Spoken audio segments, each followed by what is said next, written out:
Hi everyone, I'm Valeria and this is Looks Like NYC. My guest for this episode is NYC-based photographer Dasha Brook. Dasha prides herself in working on projects with women-owned businesses. You can view her work on her website at dashabrook.com and her Instagram at dasha_brook. So thank you so much for coming on. Hi, thank you so much for inviting me. Just to start off, I saw that you graduated from the New York Film Academy in the photography department. So what was that sort of where you started your photography career? So basically, I was in school for 5 years, but that was for a military thing. Wow, yeah. So in economics. So I never had a camera in my hands. I never tried photographing.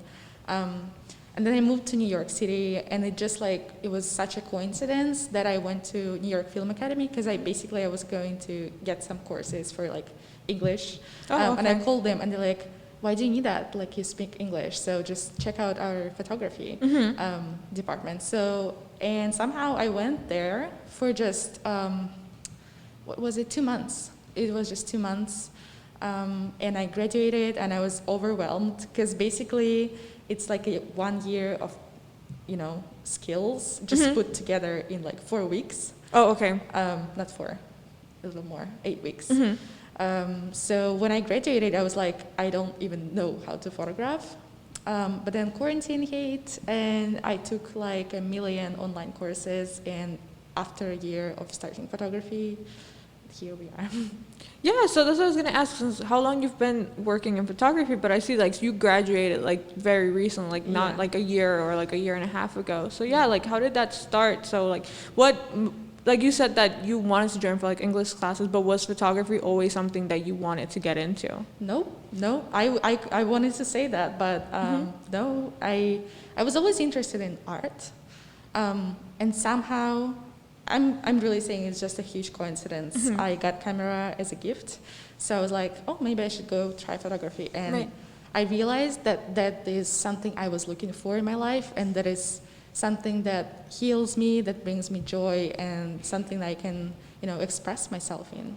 Right, yeah, so it was kind of just by chance you realized, Yes. you're like, oh wow, I actually really do like photography. And I also love people, so that was my way to communicate and like connect to new people all the time. Right, so like if you don't mind, you said that you went something for the military back in like we spoke about this a little bit before. You went for economics, I think you said, in Hungary. Yeah. Like why do you feel that you were searching, right, for something that you wanted to do and you just couldn't figure it out? So I guess was there another thing that you sort of felt you wanted to be but never really found it? I always, why I went to military school and economics, it was my whole family is in military. Oh, okay. So right. I was like, maybe I have to do this. Like, that's what my entire family does. And I couldn't realize, I was afraid also to go into creative field, because you're always scared that you're not gonna, make money, it's not stable.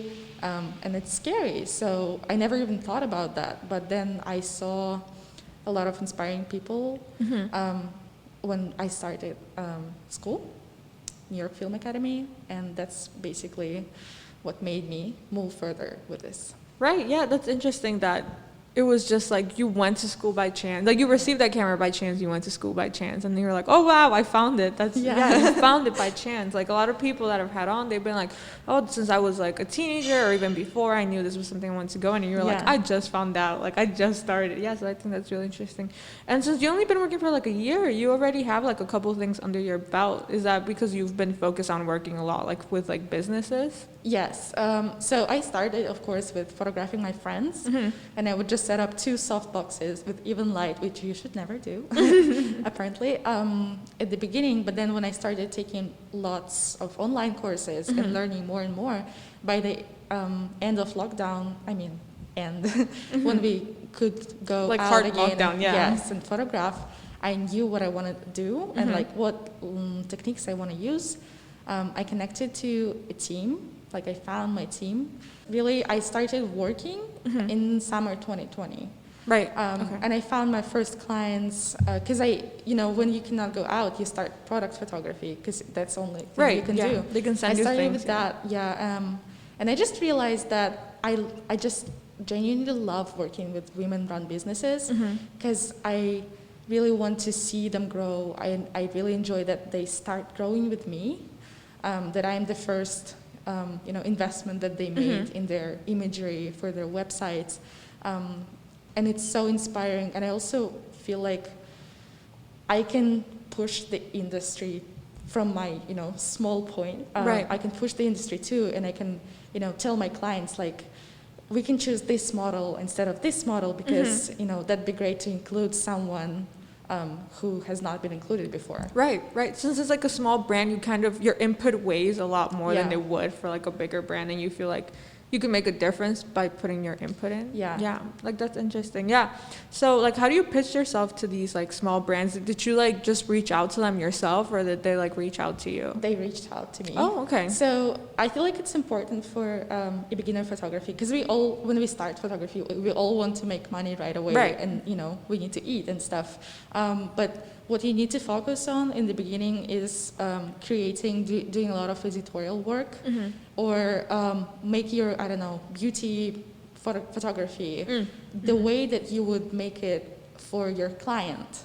Oh, okay. So when someone reaches out to you, they see the kind of work that you can do, and they can rely on you on that. And you should really find what you want, because it's like, when you mix like wedding photography and fashion photography in one portfolio, that's going to confuse your clients. So I feel like it's the best when you focus on one thing and you just consistently produce more work, and that's why clients reach out to you. So. Right, yeah, it's like once you got one person down, they'll probably tell like someone that they meet, like, oh, I use this photographer, and that's probably like how how you attract more people. So when you first graduated, you said you started focusing on product photography, right? Because that's like the easiest thing that you could do while you were like in lockdown. Yes.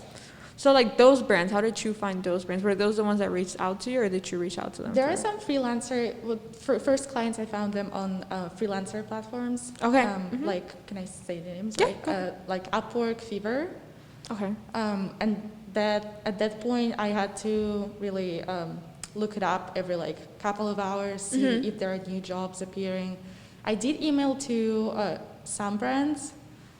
My teacher, who was in New York Film Academy, he said that he would like wake up in the morning and send 100 emails to all the brands that he wants to pitch, or like even for editorial work, he would just send 100 emails every day. So that's how he. I mean, that works. That right, obviously, works. Yeah. It's just like I never Out saw of 100, 100, yeah. One will. It's like someone has Yes. to email back, yeah. Or like at least remember you. Yeah, no, I feel like in a lot of sales jobs, or like just even like freelancer jobs, it's a lot of your time goes into like emailing people or like DMing people. Like just for the podcast, a lot of my time goes into me like finding people and then emailing them and then trying to like, back and forth with them. So yeah. I see that you also do a lot of portrait and lifestyle photography. Like I saw that you do portrait, you said you do like family images and stuff like that on your website. Like how did that come about? Is that like, do you do that for money, I guess, or is that like a hobby, like project of yours? That is definitely a commercial work. Okay. And I honestly don't know why. I feel like it started with friends. So I photographed someone's wedding, and then I really don't know how people found me. But there are incredible people in the community. For example, I have this teacher. She works with kids right here in Williamsburg, and I photograph her for her business. So families who see me there, even though I'm not a family photographer whatsoever, they see me working with her, and they kind of invite me to their things. So, but I honestly, like, I love fashion photography. That is my main focus. But I love working with non-models. Right.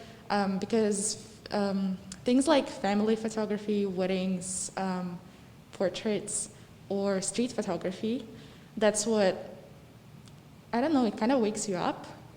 Okay, Because even doing fashion photography, you're like, of course you have an idea for every specific shoot, but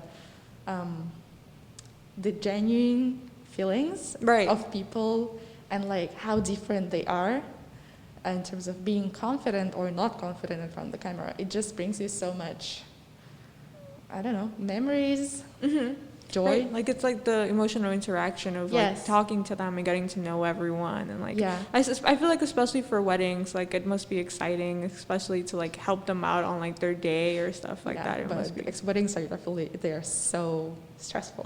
Right. No, yeah, imagine. I can imagine. Especially like, everyone's stressed, everyone's freaking out, Yeah. and then it's kind of There's like, so much responsibility then you on feel you. you're like, this is someone's special day pictures. Yes. Oh my God. Like, it's like, it feels heavy to have to take like someone's Yeah. pictures. Yeah.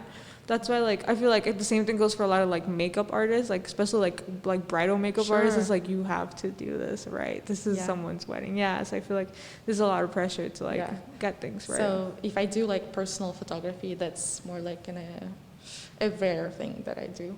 Yeah, yeah, that's what I was gonna ask, because I saw that you do like, you posted that on your website, so I was like, oh, that's cool, like, because a lot of the people that I've spoken to that are photographers, they focus really only on like, I only do editorial, and that's the only thing I do. I only do like commercial, but you do like all like a lot of forms of photography. Yeah, I mean, I'm educated to do that, but also I would like to make extra money from the side hustle, like Right. weddings and other things. But I totally understand. Do you know that I totally understand those people who just show one side of their Right. portfolio? Because I feel like even if you're doing fine art photography and you do an exhibition, you should use like a different name Right. than you're using for your, I don't know, wedding photography. Right. Because that's just not cool in the industry. But that's like how people look at you. They're like, you're doing this for money Right. in the art world. So Yeah, because like I feel like in the art world, people might not like commercial things as much, so they're like, Yeah. why is this here? Yeah, like they might think that you're not with the art world as much because you do commercial photography. Right, that makes sense. Where did like you said that you just really enjoyed working with like women-owned business, like women-owned fashion brands and stuff like that. Where do you hope to take that soon? So at this point, I'm already starting to do production. If, for example, a brand reaches out to me and they're like, we want to shoot e-commerce or a catalog or a campaign, but they don't know where to start with. They just know a photographer they want to work with. So I can help them with models, I can help them with allocation, booking, so they don't have to worry about it. So next step, of course, is doing production, because now it's not something I charge for. Right. It's just like included in my photography. But of course, production is more responsibility, but Right. it's also more money. So I think that production, like full production, is something that is the next step. Right. I feel like especially for like small businesses, like Yes. they don't know where to start. They don't know who they're supposed to hire. So if you sort of offer them like Yeah. one package deal for everything, it'd be a lot more like alluring to them, because they're like, oh, cool, I don't know how to do this, but you're going to do it for me. So that's perfect. Yeah. So I feel like that's. I also feel like the industry is now more about personality. So I respect that someone chooses a person to work with instead of going to the agency and like Right. they don't know who will be working on their imagery. They just want to come on set and like be comfortable with the whole team. Right, yeah, like they want to know the person who's Yeah. like gonna work on their stuff for them. Yeah, well, it makes sense, because it's like when you don't have that much money, and then like agencies tend to like, because there's a lot of fees that go into, they have to pay this person and Yeah. this person. It tends to be like a lot more expensive. And also like, especially small businesses, they tend to have like very small, like a very set goal of what they want to get across with their product, and they might not be able to do that if they have to like pass the message down through like a line of command. But if they just tell you, this is what I want to come across, it's like, okay, that's cool, I'll do that Yeah. for you. Yeah, so it just seems really convenient for like small businesses. Yeah, so that's And the relationship always keeps like ongoing. right, exactly. Yeah. So like earlier before we were talking about your role in the industry and like being a woman photographer. So tell us a little bit about, your experience as being a female photographer. I mean, I'm not that big of a person in the industry, but when I graduated the school, I was reaching out to bigger photographers, trying to find, to be an assistant to someone. And a lot of people seriously told me that they're mostly looking for guys because they are stronger and they can carry more things. Right. And that really pissed me off. Because even now, I only have fully female team, Right. and my assistant is a girl who's super skinny, but we together we carry stuff and like we move the set around, and it doesn't bother me that someone has not that much strength or Right. something. So that was really, that really influenced me a lot, that little case about being an assistant. And even when I talk to models, a lot of them are saying I'm the first female photographer that Right. they have ever worked with. And I even asked them about like experiences that they had with the guys on set, and there were some creepy stories, like Yeah. middle-aged photographers with a vest who would always be willing to rub oil or like touch models. Right. And models don't want to be they don't want to be beachy, and they Right. don't want to for them to call the agency and say that they're unprofessional. And I understand that it confuses them a lot. Like, is he touching me because this is really something that needs to be adjusted, or is he touching me because, I don't really want to think about that? Yeah, like, am I overreacting? Yes, Or like, yeah. Exactly.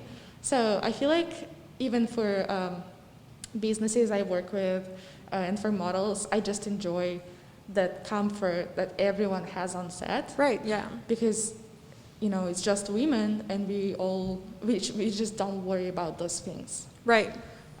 So that's something. Yeah, like I've spoken to like girls that I go to school with, and they're like just starting out in their modeling careers, and I've heard like crazy stories. I'm like, oh, it's like, do you think I was overreacting? I'm like, no, you weren't overreacting. Oh my God, you should have said, you should say something, like, or like at least tell your agency. Like if you feel uncomfortable and you have an agency, tell your agency that this person made you feel uncomfortable, so that they don't like have any other girls like work with him again, or like they can speak out for you, or just like I understand why a lot of people like purposefully they're like, we're looking for female photographers, because they don't want to make like the models or anyone else on set feel uncomfortable, because it happens like very often. I would really want to, for those unprofessional photographers, I'm talking about men, for them to be called out, right?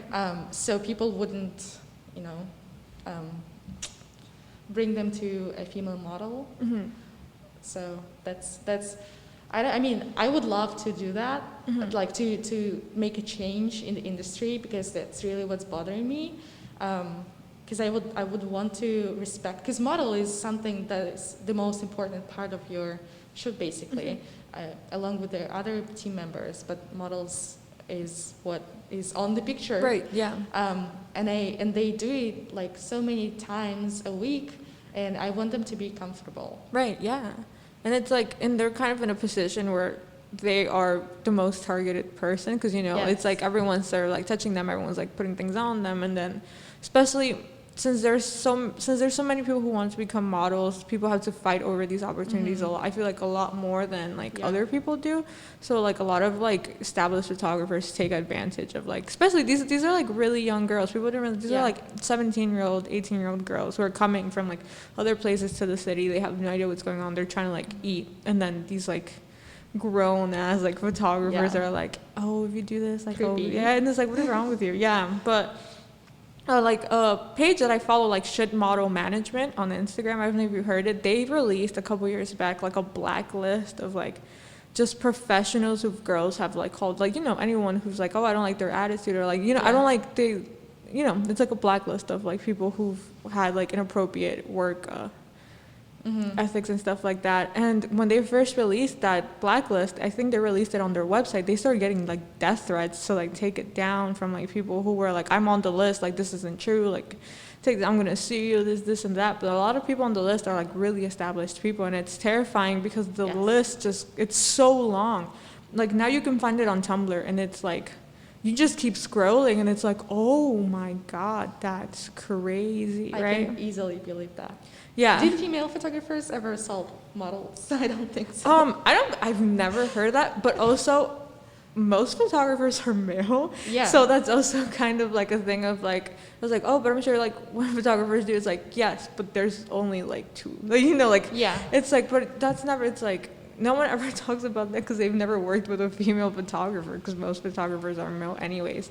So that's like also like a big thing. Yeah.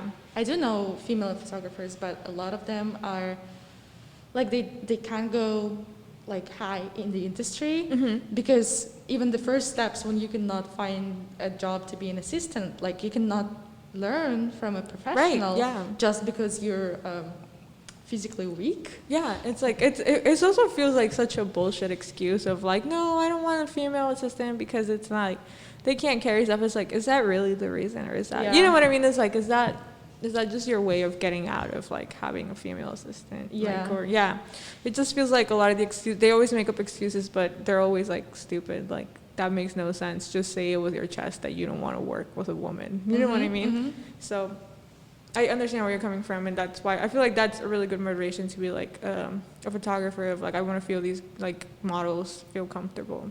Yeah. So is there anything like in your career that you would want to try, like any projects that you hope to work on? I would really want to work with a big brand, even like Bloomingdale's or any, I don't know, any big campaign. Right. But bring my perspective to it, because I don't like saying my style, because I feel like people who are saying they found their style and like, I mean, their job is their work is consistent, but it's not for me, because I would want to be a very like versatile photographer. Right. I want to do different styles. And it will still be me. But I think like what sums up my style is that I really love genuine photographs. Right, okay. Even if it's fashion, it's really hard for me to plan out the mood board. I do it for stylists and makeups and like general idea, but before I see the model and before I talk to her, I cannot build the mood board, because I don't want to make someone who is, I don't know, shy, sexy, or someone who is really very... You want to convey their personality, yes, right? Someone who's really sexual energy. I want to show them like that. Yes, so I see that photographers that I love, really, really love, like Cass Bird, who did great photography for big brands or for Vogue. And she still keeps, you can see that genuine connection between the model and her, where people can be like foolish or like smile and very casual, and they don't seem uncomfortable and posing at all. Right. So I feel like that's my dream job, to do my job the way that I want to approach it, but get big money for that. Yeah, right. Because like I want like what I'm doing now, but I want to have enough budget to do everything that I want to do with it. Yeah, that makes sense. Yeah. So what is something you wished you knew before becoming a photographer? I wish I knew that you really need to push your thing and your style, because I got lost at some point when I did not understand why I don't like my work. But then I realized that because I was concerned, like, will the stylist like this? Like, is it enough exposure of the, clothes of the model, or will this image be good for a makeup artist? I was focusing on that instead of the image that I had in my head. So I would say always think first of your idea, of your creative idea, and if it works for you, it will work out great, and your team will love it too. Right. Because if you're just focusing on other people's needs, which you should, but you are the one who's pressing the button on the camera, keep your idea in your head and go with it, and don't be distracted by other factors. Right, like you're so concerned of like if they're gonna like it that you're not paying attention. You're not paying enough attention to like what you're supposed to do, and then you end up not doing what you And you're also wanted to. losing the connection with your model. Right, yeah. What are 5 tips for people who want to become photographers? Don't buy an expensive equipment. You will get there. Practice a lot on your friends. Take your camera with you everywhere, because even whatever style you want to work with, it is always very helpful to have a camera on you and do street photography, because that's how you understand color, exposure, and different techniques. Reach out to people. Don't be shy. DM models, makeup artists, and other team, like members of your potential team, because you never know who is willing to do something now, Right. and maybe someone, likes your work, even at the point where you are now. And the last one, I guess, don't focus on one style, and just keep exploring. Right. And also, that's more than 5, but That's okay, don't worry. just go through, don't necessarily get inspiration from other people's works on Instagram or like Pinterest. You can get inspiration about the trends in photography if you go to like